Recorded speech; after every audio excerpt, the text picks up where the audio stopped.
Howdy folks, Justice here. Today we're going to be going over some of Arms Warrior's utility and play in Arena.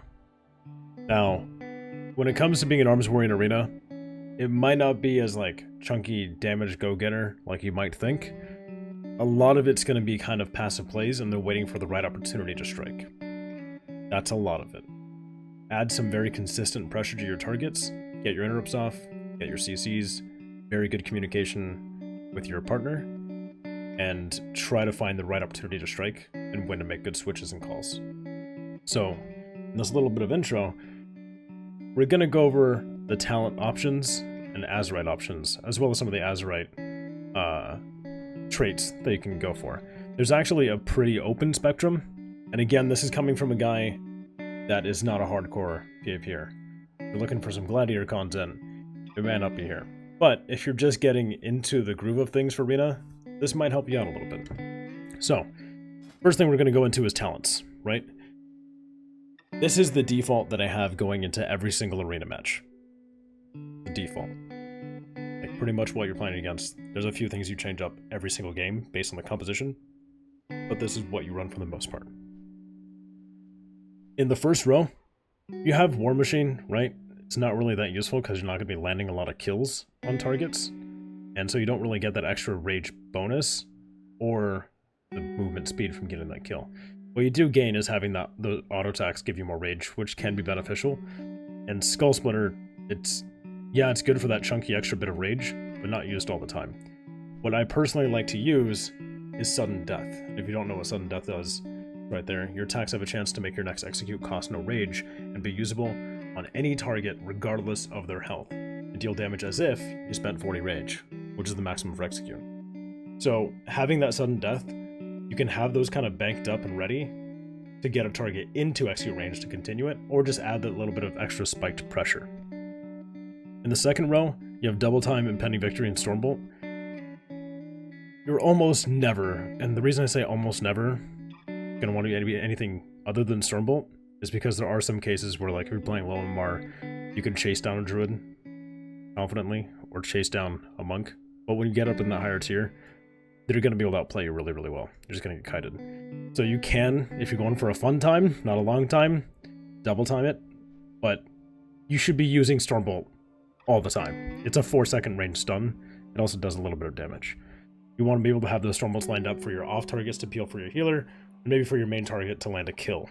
In the third row, again, kind of similar to this row, Massacre is really neat, and it's what I use in BGs all the time, because it is really nice to get that extra executes in before 20 instead.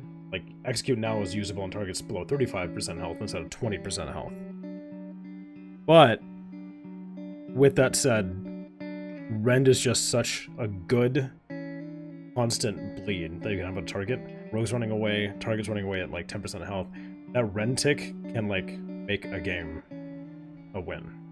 It really can. And the consistent damage from it, extra cleave damage and sweeping strikes if you're able to focus on 2 targets, it's really good. In this row, you're not going to want to be second wind.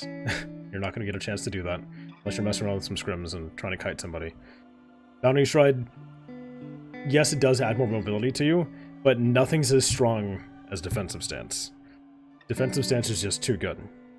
So you can toggle into Defensive Stance on and off. In most games, you're just going to sit there. So while in Defensive Stance, you take 20% less damage, you also deal 10% less damage.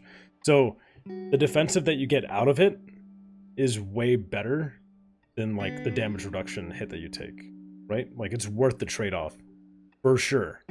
Because as an Arms Warrior Arena, you're pretty much going to sit there in defensive stance most of the game and take 20% less damage passively from all sources, and you're just lining up things to be ready for when you land your kill. So as we go into our gear, you'll see, or I'll explain some of the combinations of such. You're just going to trust me on that one. You got to be defensive stance. So we're going to go into the next row of talent abilities. You're always going to want to be a Warbreaker, just because it makes it so that when you do have cleave situations, it has extra damage added to it. It keeps the same cooldown as Colossus Smash, but the benefit is that in like 2s and 3s, if you're able to cleave onto 2 targets, both of them are getting hit with that 30% damage increase taken. So you want to be Warbreaker at all times. Cleave, you only really use a Mythic Plus. It's not really a scenario in 2s or 3s to be able to pull that off. And also having that deep wounds on everybody, neat. You get that with Bladestorm. And collateral damage, it just makes it so when you use Sweeping Strikes, the rage you spend in that duration window, 20% of it gets refunded. It's not a good talent to be using. This row, though in for the kill, is used for PvE content, and you might think that's a really good call. Pretty much just PvE content. Deadly Calm, not that fantastic. It's 1 minute cooldown, reduces the rage cost of all your abilities by 100% for 6 seconds. It's neat if you think you can keep a target in execute range and pop that and just spam those executes to keep that pressure, but chances are they're going to have some kind of saving grace lined up, and it's just going to block all that. Avatar is the shit. So, Avatar transform into a Colossus for 20 seconds, causing you to deal 20% increased damage, and removing all roots and snares. So it almost acts as like a freedom on top of giving you damage increase. It also generates rage, so if you have your target execute range, maybe you don't have rage, you pop that Avatar. Not only are you making execute chunkier, but you're also going to give your execute some more rage, feed your rage pool a little bit, and it'll help get you out of those snaring moments when you're getting kited like crazy. In the last talent tree row, you have Anger Management, Dreadnought, and Ravager. Ravager, you're never going to want to be using that. You always want to have your Bladestorm because it uses as a freedom almost. Dreadnought having, extra overpowered charges and then increasing the power of Mortal Strike is fine and dandy. But by going into Anger Management instead, every 20 rage you spend reduces the remaining cooldown of Warbreaker and Bladestorm by 1 second. You're able to reduce those cooldowns of your Bladestorm, which is a good chunk of damage, on top of a freedom, keep mobility going, and then also onto Warbreaker, which is your heavy damage reduction onto the target, so you can keep bleeding them out. Under PvP talents, you always gotta be Gladiator's Medallion. This is what I typically run, would be Storm of Destruction to reduce cooldown of Bladestorm and spread mortal wounds to all targets. This is the tree that I'll change, and I'll explain why I go into what I change into in a minute. And then War Banner. So 1.5 minute CD. You throw down a War Banner at your feet, railing your allies. Increase movement speed by 30%, and reduces the duration of all incoming crowd control effects by 50% to all allies within 30 yards, and it lasts for 15 seconds. That's big. You see a poly coming out, you can drop that shit and reduce the cooldown, or reduce the duration of that polymorph. Now, this is the one that I change up pretty often when doing Arena. There are scenarios where you can make dual work if you see like they're really going to be focusing your healer hard. You can help peel off of them in a sense. I haven't seen a lot in this specific Arena season to be able to use it, but I did use it in previous ones. Death Sentence, if you really think you can stay on a target, if there's 2 really high mobility classes you're going up against, and you need to be able to stay on that target, the combination with this and like Massacre, like rotating, you're able to really land a lot of amazing executes on top of, let's say, a scenario where you're focusing a Mistweaver, he's getting down to 20%, and he drops down Ring of Peace. This ignores that Ring of Peace. It will just have you spam charge through it and knock you back. It almost makes it as if Execute is now a ranged ability by 15 yards, and I've landed a lot of kills that way. Pretty much in this, and in most games with my rating and my skill, I just change out Disarm for Spell Reflex pretty often, because going up against casters, Spell Reflex, going up against melee, Disarm. That's pretty much the only things you want to switch. Going into essences, things get a little wonky here. Dying Light is just too strong of a minor ability to have, and also reducing your corruption resistance, or increasing your corruption resistance, so you can have more corruption equipped, is really fine and dandy. I almost always am Conflict and Strife as a major, because it gives you Sharpened Blade, and then also the passive, giving you more passive versatility. This versatility is king, being an arms warrior, and for most PvPers, let's be honest. There's a few things I change up with these two, and it depends on like who we're going up against. If I feel like I need to move more tanky and like do so many hits I'm taking, whatnot, etc. Lucid Dreams is really strong. Spells and abilities have a chance to refund 50% of the rage spent on them, and heal you for 31,000, and increase your versatility by 450. That's a lot of versatility for 8 seconds. It works as a good tanky defensive Azurite essence to have, on top of passive damage increase. And then having that juicy little heal helps. Vision of Perfection I run a lot because it reduces the cooldown of Bladestorm yet again, and it increases your versatility by 110 passively.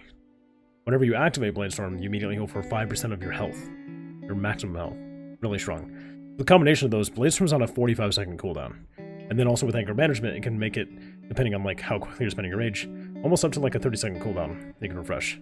Things that I do change up sometimes would be I could go for Iris into that slot. Not a rested zone, but take my word for it. Go for Iris for getting extra haste. I've also had some games where I've gone for like Blood of the Enemy. It's a decent minor to have because of increasing your crit and haste, because your crit and haste are going to be pretty low going with a lot of versatility. And there's one more that I like to go with. You can go with Crucible for extra dot damage. That's pretty much it. I genuinely keep this setup for my traits. Now, if we're going into Azurite essences here, not essences, my apologies, Azurite traits. If you're engineering, you want to be using the engineering helmet because this thing's amazing. The Absorbatron. I'll read it for you. Taking damage has a chance to call a personal Absorbatron, absorbing 50% of the damage taken over 20 seconds, up to 62,000. Having Power of Roaming as a minor slot's always really strong. And then Gathering Storm's good, but to a degree, it just gives you a light movement speed increase. And then also, like a mini Test of Might. A lot of warriors really do love to run Test of Might in Arena, even though you're not consistently able to spend rage, like getting up to the 15,000 strength mark like you do in PvE content. It still is pretty good extra damage to have up. Clockwork's really good, because every minute you just get 400 crit, haste, mastery, and versatility for 12 seconds, and that stacks if you have multiple pieces. There's also a chest piece you can get with it.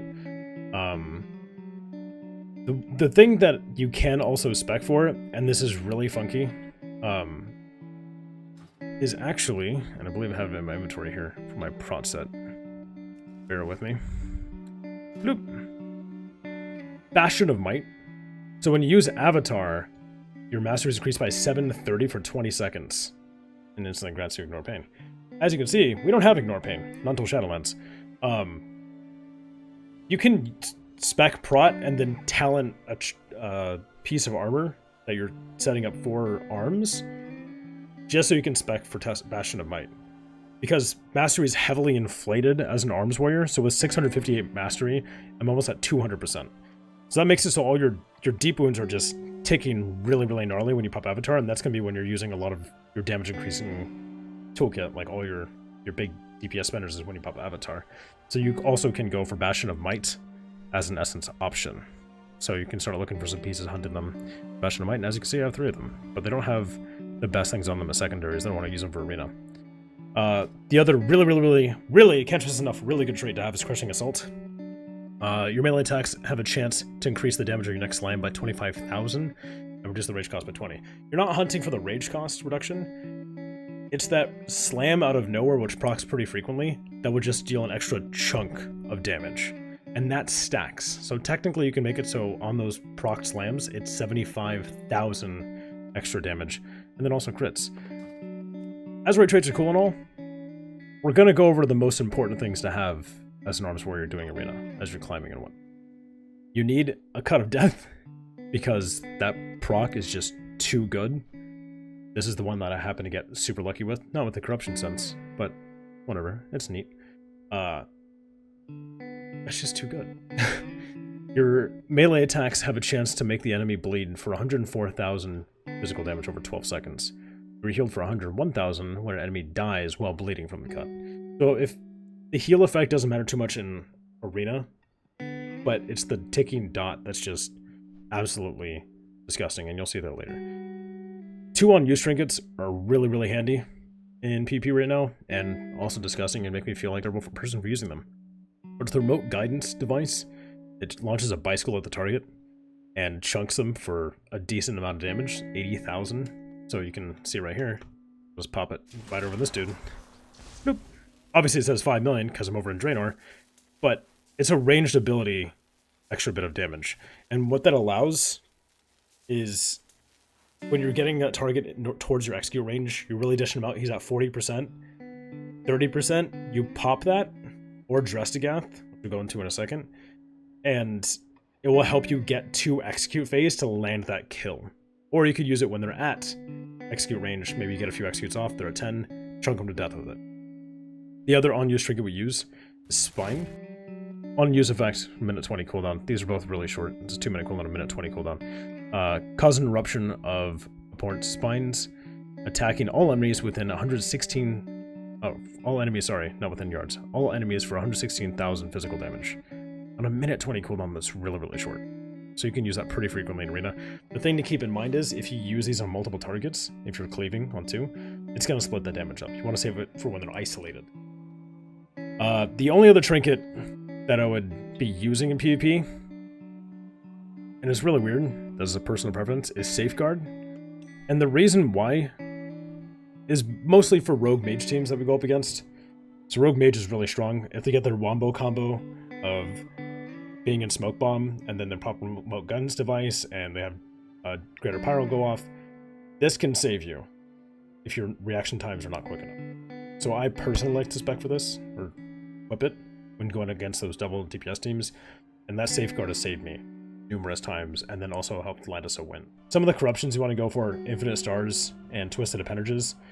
Appendages are really dope because it gives you that extra chunk of damage, and more so, it helps. They've been trained now in Arena. You have to kill those appendages. You don't know how strong they are. Even though rank 2 is pretty good, some people might have a rank 5, some might have a rank 1. Rank 1's not going to hit you that hard. Either way, they're not going to be able to tell that right away, and they have to be focused down. And if they ignore it, you're getting a chunk of damage onto your focus star. Stars is really good. Stars is easily dispellable. It's not going to stack up more than 4 or 5, right? Realistically. But still, that initial hit of 29,000 arcane damage is really, really, really strong. And then for your stats, you want versatility and everything, buddy. That's pretty much it. Arms Warrior's gear, talents, etc. We're going to go into some gameplay footage in here in a minute.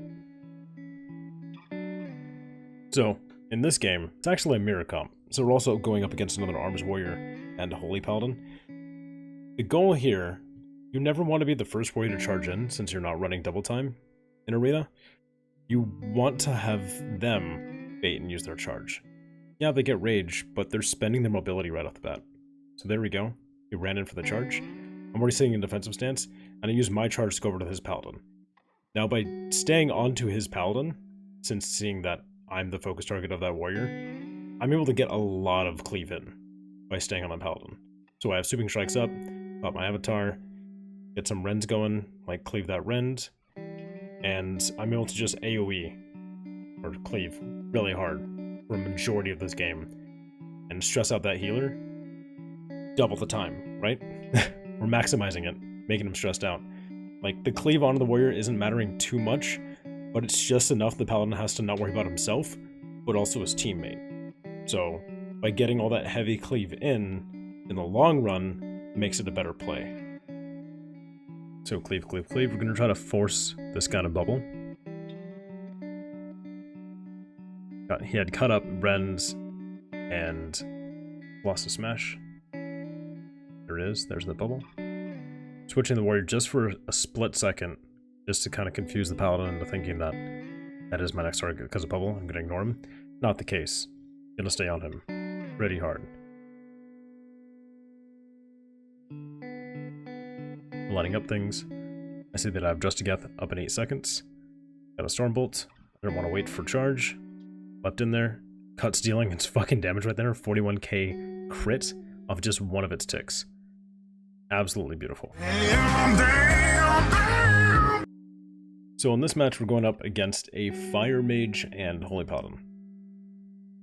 The idea I had in my head, because in the moment type things, was that if I kind of use this fence, I could LOS that mage and make sure he doesn't just start off with, like, getting a GPI off. And I was able to let that Paladin run around for a little bit.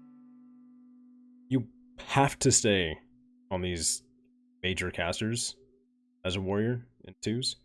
Because if you just let a Destro Lock eat your ass with Chaos Bolts, or let a Fire Mage just bully you with GPIs, you're gonna have a bad time. So, I do have a cancel Bladestorm macro ready to kind of elude some of those things. So I Bladestorm there. He timed up his GPI, as if he was going to get it off, and it canceled it so we could get that interrupt. This game went up against a Mistweaver and Havoc Demon Hunter. So, you would think kill the DPS, but they have so much self-healing that we did end up making the switch to the Monk, waited for them to stack up a little bit, get a Blade Storm out there, and then switch pressure on the Monk. The goal here is that with the Monk having to worry about himself a lot, we can probably get a kill off on him. Well, alert, dead. So, starting to get ready with all my cooldowns. I have my Dress to Gath up, I executes around the fucking corner, and just adding a decent chunk of pressure. Disarm on that Havoc, Endies. And he's getting loaded up, that beautiful line. He has a Stars debuff, he has Rend, he has Cut, Mortal Strike up. Good. Get a Fear off on that Demon Hunter. And really line up getting this kill. A little worried about that dude. I was going to Stormbolt him, that was why I targeted over to him. Then I went back over for that Monk. Anyway, Stormbolt, executes, dead.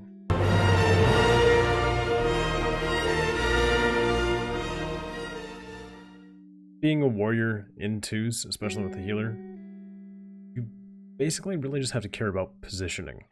There's obviously your toolkit that you have, like some Stormbolts and some Fears. You know, Warband is really useful. All those things went up earlier. Going up against this specific team, it's a Mistweaver and Unholy Death Knight. The goal with proper communication with Scott was that to pull them into this little cubby, because as you can see right there, the Monk actually set up his teleport. We just want to make it so the Monk basically made that ability useless. Granted, he can set that up to another location later. We just don't want to make it so that if we ever make him the focus target, that we're boned and he has a quick safety net. So we're trying to keep this DK over here positioned as much as possible. Kind of grouping the healer in. If he decides to stay out like he has been, then Scott's able to line up his CC correctly. And if he decides to go in for combat, I'm able to get a lot of heavy cleave. So, this is obviously a match where you would want to spec for Spell Reflect. And you're going to see a beautiful time for it to happen. Not the most pressuring moment, but just a nice little game of ping pong. This mage is going to pop out on the right. Cast a G-Pie, put up the Spell Reflect. Pow, right back at him. And it chunked him for 19%. Did have a shield up. But we also want to make sure we're LOSing that lock. So that's why we went back on the corner, and I couldn't continue that pressure with that Spell Reflect up.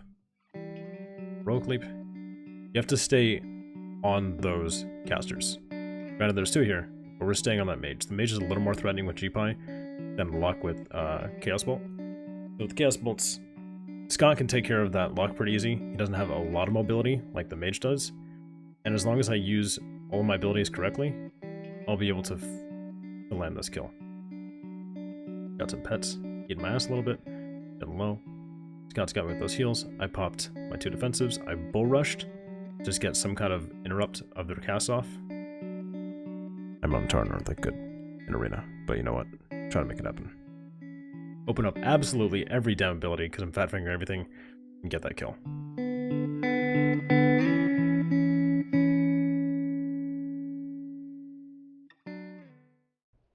Absolutely never used it. There's some guy just staring at me. Hi. How you doing? Waiting for something? Hey Scott, we're just gonna pause the video here. Do some editing. Just gonna ignore him. Are you trying to tell me that the portal's up?